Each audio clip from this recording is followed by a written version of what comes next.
রাসূল করিম সাল্লাল্লাহু আলাইহি সাল্লামের বিরুদ্ধে ষড়যন্ত্র, এটা কি এখন না আগের থেকে চলছে? ভারত আমাদের পার্শ্ববর্তী দেশ, ভারত সবসময় আমাদেরকে নিয়ে নাক গলায়। আমাদের দেশের হিন্দুরা নিরাপদে নাই, তাদের উপরে আক্রমণ হয়েছে, আরো হ্যান ত্যান কত কিছু।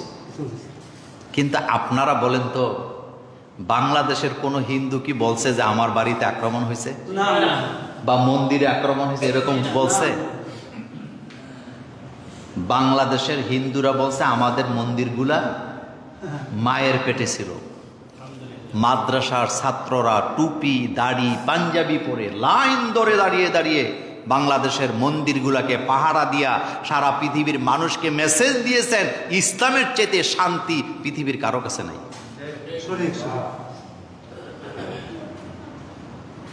যোগে যোগে সময়ে সময়ে ভারতের কিছু নাডারা আমার নবী মুহাম্মদ সাল্লাল্লাহু আলাইহি ওয়াসাল্লামকে নিয়ে বাজে কথা বলেছেন। আর এই বাজে কথার সাথে আমার দেশের কিছু রবীন্দ্রনাথের প্রেতাত্মারা সুর মিলিয়ে আমার রাসূলের চরিত্র নিয়ে বাজে কথা বলেছে। রাসূলের বিয়ে নিয়ে তারা ব্যঙ্গ করেছে, রাসূলের এতিমত্ব নিয়ে তারা ব্যঙ্গ করেছেন, আল্লাহ রাসূলের লালিত পালিত বিষয় নিয়ে কথা বলেছেন, আম্মাজান আয়েশা সিদ্দিকা রাদিয়াল্লাহু তাআলা আনহার বিয়ে নিয়ে তারা কটূক্তি করেছেন, আম্মাজান খাদিজা রাদিয়াল্লাহু তাআলা আনহার ব্যবসা নিয়ে তারা কটূক্তি করে বুঝিয়ে দিয়েছেন তারা কোন ধর্মের কোনো না কোনো ধর্মকে লালন পালন করে হৃদয়ের ভিতরে ইসলামের ভিতরে আঘাত দিতে চায়, অথচ তাদের জন্ম হয়েছে কোনো না কোনো মুসলমানের ঘরে। হযরত নূহ আলাইহিস সালাম, তার বন্যা হয়েছিল না? হয়েছে কি না? মহাপ্রলয়। ছেলে যখন ডুবে মারা যাচ্ছে, বারবার ছেলেকে ডাকতেছে, তুমি ঈমান আনো, তোমাকে আমরা কিস্তিতে উঠাইয়া নেব। আল্লাহ কি বলছিলেন? আল্লাহ বললেন, নো, খবরদার এই ছেলেকে তুমি ডাইকো না, এটা তোমার আহাল না, ছেলে না। এটার দ্বারা বোঝা গেল আপনি মুমিন, আপনার ছেলে যদি কাফের হয়ে যায় শুধুমাত্র নামে মাত্র এটা ছেলে, কিন্তু সে আপনার আহাল হতে পারবে না। কারণ নবীর ঘরে জন্ম নিয়েও যদি আহাল হতে না পারে শুধু ইমানের কারণে, আমাদের দেশেও যদি কেউ নাম রাখে মুসলমানের, আকিকাও যদি দেয়, মুসলমানিও করায়, খতনাও যদি করায়, বুঝতে হবে তার ইমান ঠিক নাই। কারণ বর্তমানে অন্য ধর্মের লোকেরাও রোগ থেকে বাঁচার জন্য খতনা করা। আমি একটা হসপিটালে গেছিলাম একবার আমার ছেলেকে নিয়ে, ওকে খতনা করায় ফেলতে হবে, একটু সমস্যা হয়েছে, ওর পেশাবের রাস্তার মধ্যে একটা গোটার মতো কি হয়েছে, তো ডাক্তার বলছে এটার চিকিৎসা হলো খতনা করায় দেন। আমি বললাম, ভাই খতনা করাইলে কি এটা ভালো হবে? ডাক্তার হাসি দেয়া কয়, মোল্লা ভাই, বর্তমানে অন্য ধর্মের লোকেরা যাদের মধ্যে খতনা নাই 30% লোকেরা রোগ থেকে বাঁচার জন্য খতনা করায়। ইসলাম ধর্মের ভিতরে প্রত্যেকটা জিনিস মানুষের জন্য কল্যাণকর। আলহামদুলিল্লাহ বলবেন না? প্রত্যেকটা জিনিস মানুষের জন্য কি কল্যাণকর। গতকালকেও দেখলাম, পরশু দিনও দেখলাম, হাজার হাজার মুসলমানেরা মার্চ করে রাসূল করিম সাল্লাল্লাহু আলাইহি সাল্লামের বিরুদ্ধে তারা যে অবমাননা বক্তব্য দিয়েছেন সেটার প্রতিবাদ তারা করে সারা পৃথিবীকে জানিয়ে দিয়েছেন মুহাম্মদুর রাসূলুল্লাহ সাল্লাল্লাহু আলাইহি সাল্লাম তিনি শুধু আরবের লোক নন, তিনি শুধু আরবের নবী নন, তিনি শুধু একজন নবী নন, ধর্মপ্রচারক নন, তিনি হচ্ছেন পৃথিবীর 250 কোটি মুসলমানের কলিজার টুকরা। আমার আব্বাকে মাকে গালি দিলে বরদাস্ত করতে পারি, আমার নবীকে গালি দিলে বরদাস্ত করতে পারি না।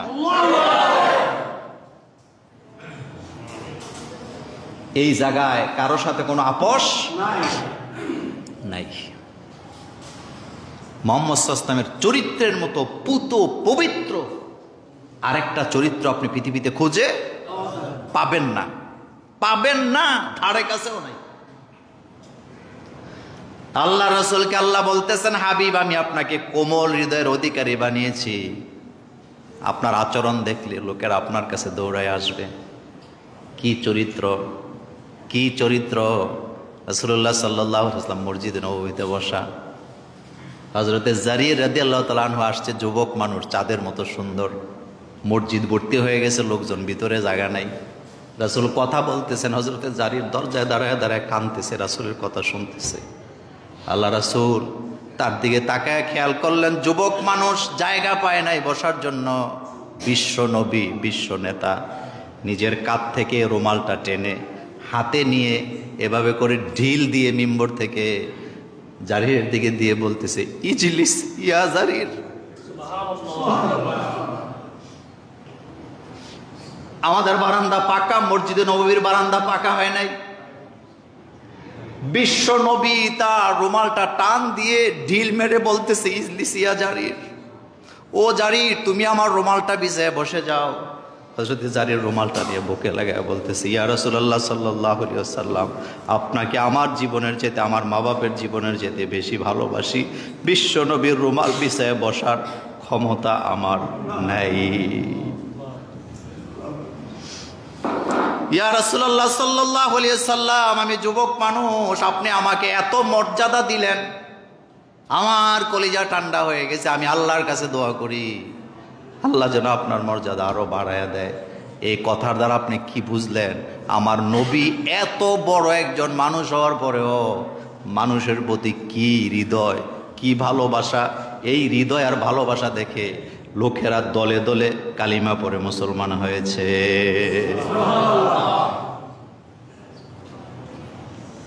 কি নিয়ামত, কি নিয়ামত! আম্মা জান আয়েশা সিদ্দিকা রাদিয়াল্লাহু তাআলা আনহা বলেন, নতুন নতুন বিয়ে হয়েছে আমার, আমি ঘুম পাগল মানুষ, ছোট্ট মানুষ। সকালবেলা আল্লাহর রাসূল আমাকে বলে গেছে, আয়েশা রে, রাষ্ট্রীয় কাজের কাজ আজকে অনেক ঝামেলা বেশি হবে, সারা দিন আমি বাসায় ফিরবো না, রাতের বেলা আসবো, তুমি আমার জন্য রুটি বানায় রেখো, একসাথে বসে রাতের খাবার খাইয়া ঘুমাতে যাব। মা আয়েশা বলে, সন্ধ্যার পরে আমি আটার খামির একসাথে করে আমি এটাকে মাখাইয়া খামির করতে করতে করতে করতে এই পর্যায়ে আমার ঘুম চলে আসছে, আমি কায়ত হইয়া ঘুমায় গেছি। আমার খবর নাই, দুইটা বকরির বাচ্চা এসে ওই খামিরগুলা খেয়ে ফেলেছে। আমি ঘুমায় আসি, জানি না কখন যেন বিশ্বনবী ঘরের ভিতরে এসে নিজের হাতে আটা নিয়া খামির বানায়া, রুটি বানায়া, তরকারি রান্না করে আমার গালের মধ্যে চিমটা দিয়ে বলতেছে, আয়েশা, তোমার স্বামী তোমার জন্য খাবার রেডি করেছে, উঠো একসাথে খাবো। আপনি যত বড় মাতাব্বর হন, সর্দার হন, চাপাবাজ হন, মাস্টার হন, ডিগ্রিদারি লোক হন, এই জায়গায় আপনি ফেল। কথা বলেন না কে? এই জায়গায় আপনি ফেল, 100% ফেল আপনি। আমিও ফেল, আমিও ফেল। আল্লাহ রাসূল যখন গালে চিমটি দিয়ে বলছে, তোমার স্বামী তোমার কাছে খাবার নিয়ে হাজির, মা আয়েশা বলেন, আমি লাফ দিয়ে উঠে বিশ্বনবীর কোমরে জড়ায়া ধরলাম, কাঁদতে কাঁদতে বললাম, কাঁপতেছিলাম আর বললাম, ইয়া রাসূলুল্লাহ সাল্লাল্লাহু আলাইহি ওয়াসাল্লাম, আপনি অর্ডার দিয়ে গেছেন রুটি বানায় রাখার জন্য, ঘুমের কারণে পারি নাই, আমার বেয়াদবি হয়ে গেছে, মাফ করে দেন। আল্লাহ রাসূল আমাকে পেছন থেকে মাথায় হাত দিয়ে বলতেছে, আয়েশা রে, বিশ্ব নবী এখন তোমার সামনে দাঁড়ানো না, বরং এখন যেই লোকটা তোমার সামনে দাঁড়ানো এটা তোমার স্বামী, এটা তোমার স্বামী। রাসূল বলতেছে, আয়েশা, আমি যখন ঘরে ঢুকে দুইটা বকরির বাচ্চাকে দেখলাম জাবর কাটতেছে, তখন আমি বুঝে গেছি তুমি খামির করেছিলে, এরা খেয়ে ফেলাইছে, কিন্তু তোমার ঘুম আমি নষ্ট করতে চাই নাই, সেজন্য যত পরিশ্রম বাইরে করেছি আমি রুটি বানাইয়া আমি তোমার জন্য হাজির করলাম, যাতে তোমার কষ্ট না হয়। আপনি হইলে ফুটবল খেলতেন ঘরের ভিতরে ঢুকে। মিয়া কিছু কিছু পুরুষ আছে ঘরে গেলে হেতে দারোগা, বদমেজাজি, বউ ছেলে মেয়ে কায়ে পড়ছে, লা ইলাহা ইল্লা আনতা সুবহানাকা ইন্নী কুনতু আইসে। কথা কি ঠিক বললাম? অনেক পুরুষ আছেন ঘরে যাইয়া নরমাল সুরে কথাও বলতে পারে না, নরমাল সুরে কথা বলতে পারে না, অভ্যাসে নাই। কিছু কিছু বুড়া আছে সারাদিন পুত্রবধূরে গালাগালি করে, তো তুমি কোন জায়গার ফেরেশতা? তুমি কি রাসূল আমার। এবার আসেন সেই রাসূল করিম সাল্লাল্লাহু আলাইহি সাল্লামের উপরে প্রথম ওহীটা কি ছিল? খুব মনোযোগ দেন, প্রথম ওহীটা কি ছিল? আল্লাহ রাসূলের উপরে প্রথম ওহীটা ছিল আপনি নবী, এরকম কথা বলে না। রাসূলের উপরে প্রথম ওহীটা ছিল আপনি অনেক মর্যাদার নবী, আপনার উপরে কোনো নবী নেই, আপনি শেষ নবী, এরকম কিছুই ছিল না। তো ওহীটা কি ছিল? প্রথম ওহীটাই ছিল ইকরা বিস্মি রব্বিকাল্লাযী খলাক, পড়ো তোমার প্রভুর নামে যিনি তোমাকে সৃষ্টি করেছেন। ও যুবকেরা, ও যুবতীরা, ও কলিজার ভাইয়েরা, এই আয়াত প্রমাণ করে ছাত্র জীবনে ছাত্রদের হাতে যদি তুমি অস্ত্র তুলে দাও, মদের বোতল তুলে দাও, এই জাতিকে কখনো তুমি সঠিক পথ দেখাতে পারবা না, বরং ছাত্র জীবনে ছাত্রদের হাতে সুশিক্ষা তুলে দেওয়া লাগবে। আর এই শিক্ষাটা দিবেন কে? রব। আল্লাহ নয়, রব কে? কথা বুঝেন, রব। রব আর আল্লাহর মধ্যে পার্থক্য আছে। আল্লাহ হচ্ছে ইসমে জাত। আল্লাহ বলতেছেন ইকরা বিস্মি রব্বিকাল্লাযী খলাক, পড়ো তোমার প্রভুর নামে। তাহলে শিক্ষাটা কে দিবে? প্রভু। প্রভু। প্রভু কে দিবে? প্রভু। আপনি যদি আপনার সন্তানকে সুসন্তান বানাতে চান, আপনি যদি আপনার সন্তানকে সুশিক্ষিত বানাতে চান, এক নাম্বার কোয়ালিটির মানুষ বানাতে চান, তার হাতে বিড়ি সিগারেট নয়, হুন্ডা নয়, গাড়ির স্টিয়ারিং নয়, তার হাতে টাকা পয়সা নয়, বরং তার হাতে আপনি বই তুলে দিবেন, সাহিত্য তুলে দিবেন, আপনি তাকে পড়াবেন, কোরআন হাদিস দিয়া তার জীবনটাকে ঘরে দেন। এই ছেলে নিয়ে মেয়ে নিয়ে আপনাকে চিন্তা করা লাগবে না। লাগবে? কথা বলেন, লাগবে? আল্লাহ রাসূল কোরআন মুখস্থ করতে যে জিহ্বাটা খুব নাড়াচাড়া করতেছে, তাড়াহুড়ো করতেছে। আম্মা জান আয়েশা সিদ্দিকার বর্ণনায় বুখারীতে হাদিস এসছে, আল্লাহ রাসূল বললেন, যখন কোরআন নাজেল হয় সব সময় স্পষ্ট আমি বুঝি না, কখনো ঘন্টার মতো আওয়াজ হয়, নেটওয়ার্কে ডিস্টার্ব যেটাকে বলেন আপনারা, এটা বুখারীতে আসছে, লম্বা হাদিস। রাসূল বলেন, আয়েশা রে, কথাগুলো যখন আসে আমি ঘেমে যাই, আমার কপাল থেকে, আমার গাল থেকে, সেজন্য ঘাম ঝরে। রাসূলের গলা মোবারক ঘেমে যেত যখন ওহী নাজেল হতো। মা আয়েশা বলেন, হুজুর ওহী নাজেলের সময় আপনি ঘামেন কেন? আল্লাহ রাসূল বলে, আমি পেরেশানিতে ঘামি, কারণ কথাগুলো কোনো সময় স্পষ্ট আসে, কোনো সময় আসে না।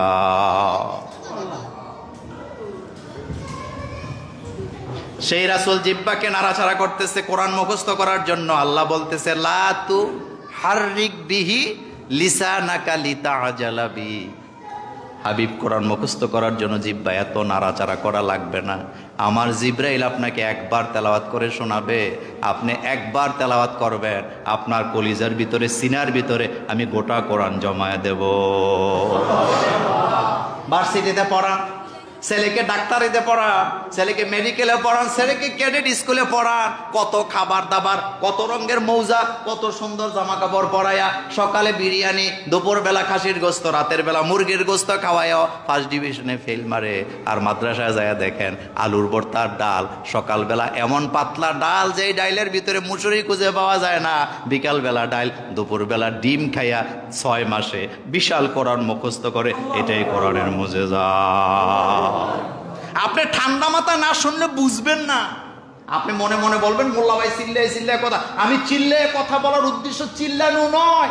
আপনি চিন্তা করেন তো, মুরগির রোস্ট খাইয়া, গরুর গোশত খাইয়া নিজের সাবজেক্টে ফেল করে, আর মাদ্রাসার ছেলেরা পাতলা ডাল, ডাইলের ভিতরে ডাল খুঁজে পাওয়া যায় না, এরকমের পানি খাইয়া কোরআন মুখস্থ করে 6 মাসে হাজার হাজার ঘটনা পাবে। পৃথিবীর কোন জাতি তাদের ধর্মীয় গ্রন্থ মুখস্থ করতে পারে না, কিন্তু বর্তমান পৃথিবীতে হাফেজের সংখ্যা 6.5 কোটি। কোরআনের হাফেজের সংখ্যা কত? কিভাবে মিলাবেন আপনি? হিসাব কিভাবে মিলাবেন? কি নবী আমার, কি চরিত্র দিয়ে আল্লাহ পাঠাইছে তাকে দুনিয়াতে, কি চরিত্র! জীবনে কাউকে একটা গালি দিছেন? আল্লাহ রাসূল সাল্লাল্লাহু আলাইহি ওয়াসাল্লাম মক্কা থেকে মদিনায় যেদিন গেলেন, কত লম্বা পথ পাড়ি দিয়ে রাসূল মদিনায় গেলেন। কি আনন্দ মদিনার মানুষের মধ্যে। মদিনার মানুষ আর মক্কার মানুষ কিন্তু একরকম না। রাসূল মদিনায় যাচ্ছেন, সকালবেলা ছেলে মেয়েরাদের ঘুম নাই, আবাল বিদ্যা বনিতা সবাই রাসূলের আনন্দে আনন্দিত। সেদিন তারা কবিতা রচনা করেছেন। আল্লাহ রাসূল কবিদেরকে পছন্দ করতেন। হযরত ওমর একজন কবি ছিলেন। আল্লাহ রাসূল ওমরকে বসায় বসায় কবিতা শুনতেন। রাসূল যখন মদিনায় আগমন ঘটল, সকালবেলা রাসূল সাল্লাল্লাহু আলাইহি ওয়াসাল্লাম কাছাকাছি যখন গেলেন, প্রত্যেক ছেলেগুলা মেয়েগুলা নিজের হাতের ভিতরে দব নিয়া দৌড়ে দৌড়ে আসতেছে। আল্লাহ রাসূলকে দেখে তারা কি অসাধারণ কবিতা রচনা করতেছেন। তলাআল বাদরু আলাইনা মিংসানিল ইয়াতিল বিদা ওয়াজাবাত শুকরু আলাইনা মাদা লিল্লাহিদা। ও কলিজার ভাইয়েরা, কপালে চুমু দিয়া বলে যায়, এটা কিন্তু মিলাদ পড়ার জন্য আসে নাই, এটা ছিল রাসূলের আগমনে তাদের আনন্দ বার্তা।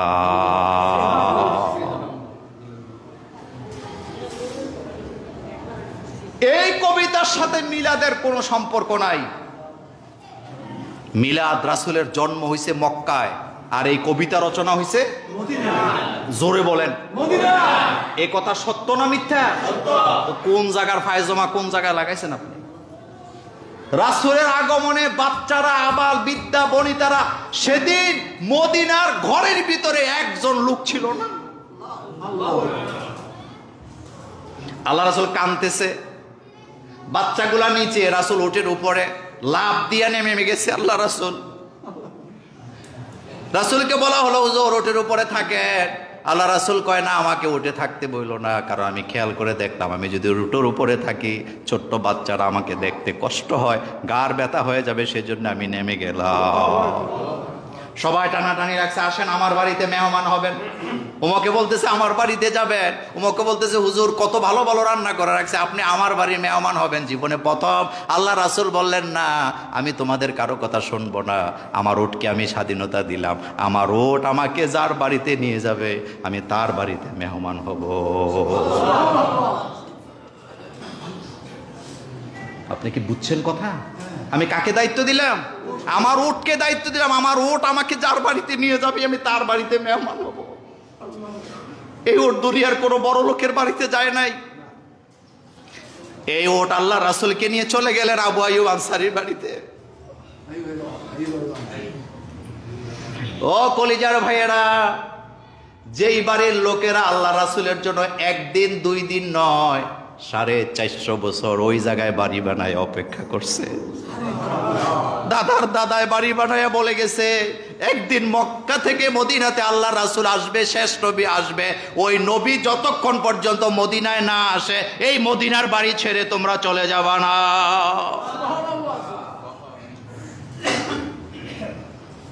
কি বুঝছেন? কি বুঝছেন? জিলাপি লইয়ে মারামারি করেন বারান্দার মধ্যে, লজ্জা লাগে না? আপনারা করেন, এটা বলি নেই। আল্লাহ রাসূল কাঁদতেছে আর বলতেছে, তোমরা মদিনার লোকেরা আমাকে এত ভালোবাসো? ছোট ছোট বাচ্চা বলতেছে, রাসূল গো, মুআজ এবং মুআবিজ বলতেছে, রাসূল গো, ভালোবাসার এখনো শুরুই হয় নাই,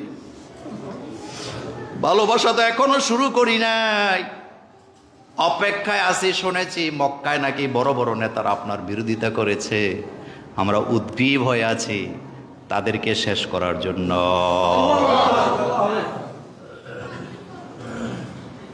আপনার ভালোবাসা দালালিতে সমাপ্ত হয়ে যায়। একটা মাদ্রাসার মুহাদ্দিস, প্রিন্সিপাল, আলেম, ওলামা যখন জালেমের দালালি করতে করতে ভুলে যায় সে যে নবীর ওয়ারিস ছিলেন, এই ধরনের দালাল দিয়া মাদ্রাসা চলতে পারে না।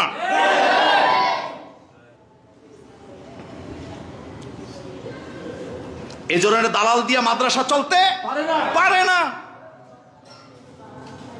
কারণ আলেমরা কার ওয়ারিস? আল্লাহ রাসূলের ওয়ারিস, নবীদের ওয়ারিস। আল উলামা ওয়ারাসাতুল আম্বিয়া। এক বছর না বহু বছর? আসতে বললেন কেন? এক বছর না বহু বছর? বহু বচন, তার মানে আবহমান কাল ধরে পৃথিবীতে যত নবীরা আসছেন, এই নবীরা যেই জায়গায় যেভাবে দায়িত্ব পালন করেছেন আলেমদের কাছে, সেই দায়িত্ব তারা সেভাবে দায়িত্ব পালন করবে। কিন্তু কোন আলেম যখন বাতিলের চাপা চাটে, বুঝতে হবে তারা রাম আর বামদের দালাল হয়ে গিয়েছে। কি রাসূল ছিলেন আমার। মদিনাতে গেলেন, ইসলামের প্রথম যুদ্ধের নাম কি? কোন মাসে হয়েছিল?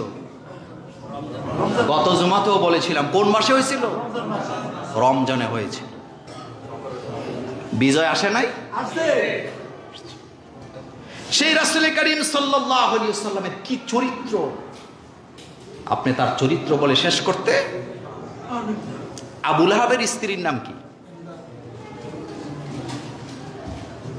আবু লাহাবের স্ত্রীর নাম কি?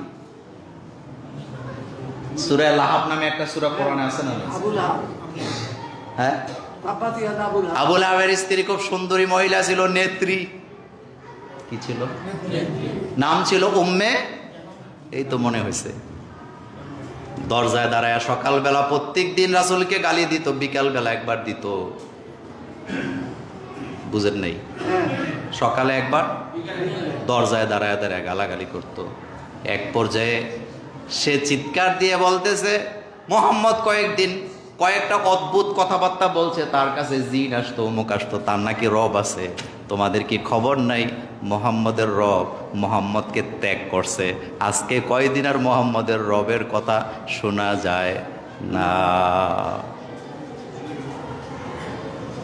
আল্লাহ রাসূলের মন খারাপ হলো এই কথা শোনার পরে।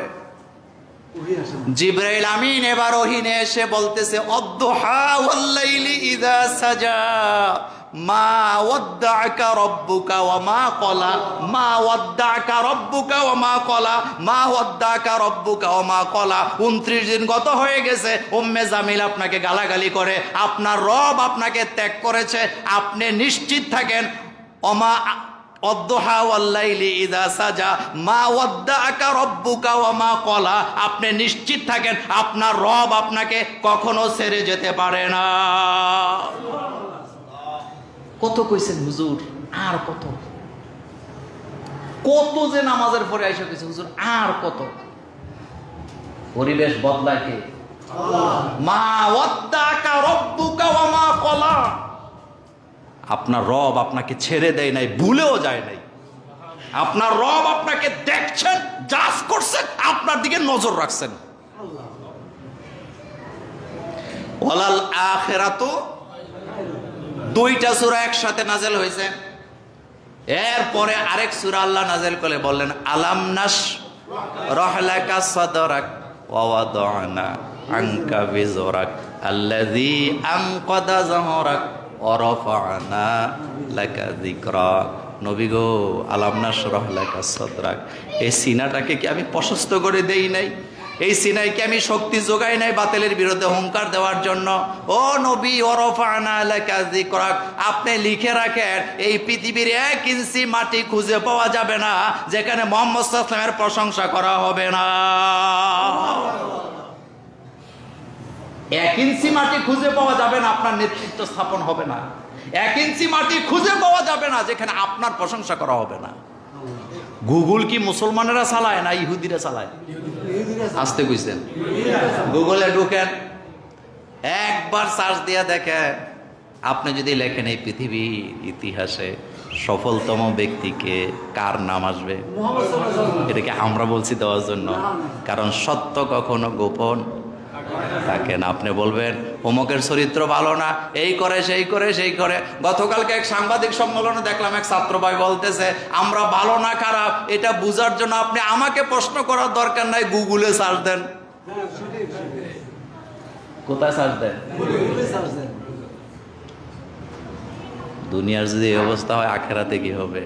আল্লাহ বলছে, অকুল্লা ইনসানিন আলজামনাহু তায়রাহু ফি উনুকিহি ওয়া নুখরিজু লাহু ইয়াওমাল কিয়ামাতি কিতাবান ইয়ালকাহু মানশুরা। প্রত্যেক মানুষের আমলনামা রেকর্ড করে আমি তার গলদেশে রেখে দিলাম।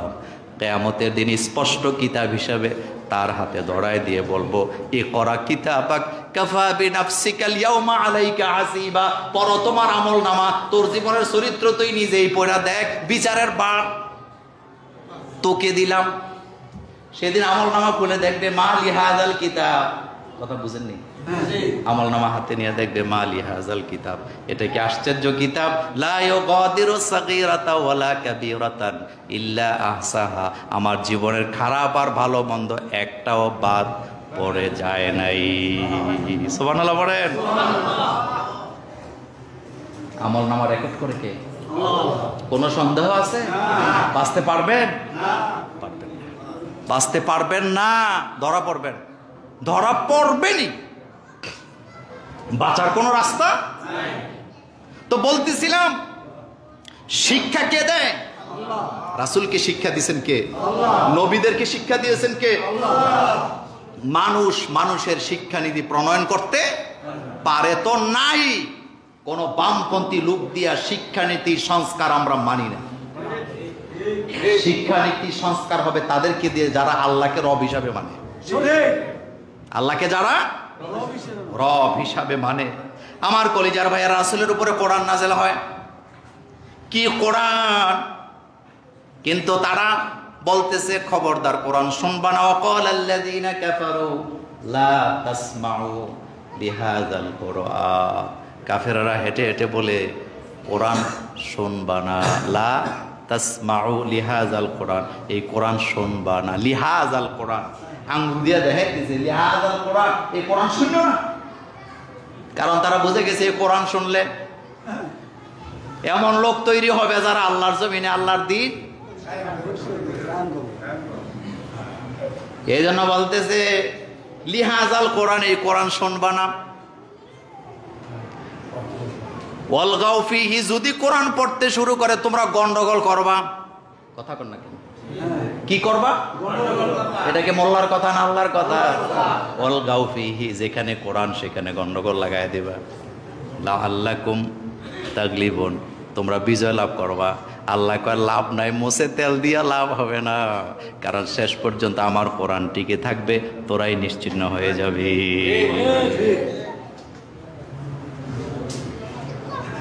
সুদিন আসলে এই জায়গা মোল্লা ভাই আপনাদের সাথেই তো আসিলাম, বুঝেন না কত কষ্ট হৃদয়ে জমা, বলি না। সকালবেলা ফজর করে বাইরে হইছি, কষ্টের কথাই বলি।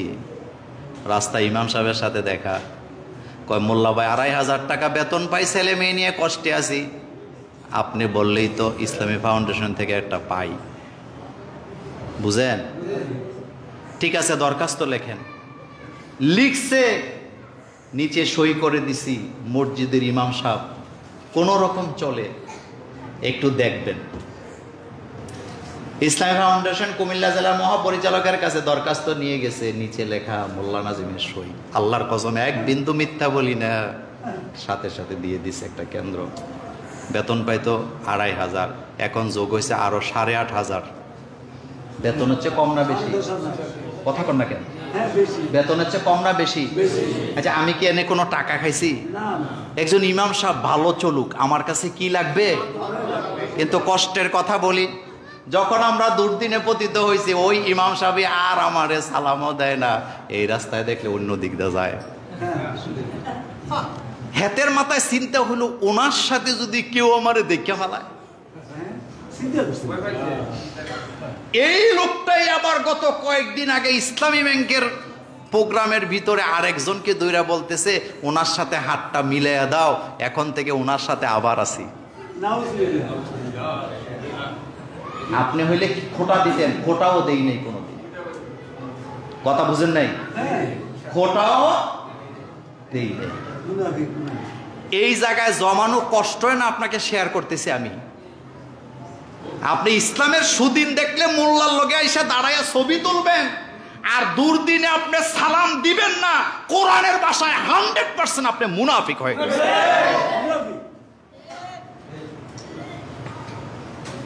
আপনি মুনাফিক। এটা কি কোরআনে? এই কথা কোরআনে নাই? ইযা লাকুল্লাযিনা আমানু ক্বালু আমার না, যখন তারা ইমানদারদের কাছে আসে কয় আমরা তো আপনারা লোকের লোক। ওয়াইজা খালাও ইলা শায়াতিনহিম, যখন এখান থেকে দূরে যায় শয়তানের দলের কাছে যায় কয় তোমরা আছো যেখানে আমরা আছি। এগুলো বুঝার জন্য খুব তাফসির পড়া লাগে না, সূরা বাকারার একেবারে প্রথম দিকের আয়াত। কথা কি ঠিক বললাম? আচ্ছা, আল্লাহ এটা বলার দরকারটা কি? আপনি বলেন তো, কোরআন কি? কোরআন আল্লাহ কেন এটা বলতেছে যে যখন তারা মুমিনদের সাথে মিলিত হয় তখন বলতেছে আমরা তো তোমাদের সাথে লোক। ওয়াইজা খালাও ইলা শায়াতিনহিম, যখন তারা শয়তানের দলের কাছে যায় তখন বলে আমরা তো তোমাদের সাথেই আছি। ও কলিজার ভাইয়েরা, এখন আপনি বলে তো শয়তানের কথা বলা হয়েছে। আচ্ছা, শয়তান কি দেখা যায়? এখানে কিন্তু অদৃশ্য শয়তানের কথা আল্লাহ বলে নাই, বরং এখানে হাজারো মানুষের দলের ভিতরে যারা আল্লাহর জমিনে আল্লাহর দিন কায়েমে বাধা দেয় ওই শয়তানদের কথাই বলা হয়েছে। আমি বলতেছিলাম রাসূলের চরিত্র নিয়ে, রাসূলের শিক্ষানীতি নিয়ে। সুতরাং একটা মানুষকে যদি আপনি ভালো বানাতে চান, শিক্ষা নিতে হবে কার কাছ থেকে? রব। রব কার কাছ থেকে? ইকরা বিসমি রব্বিকাল্লাযী খালাক। রবের কাছ থেকে নিতে হবে, রবের কাছ থেকে। এর বাইরে আর কিছু কি নাই।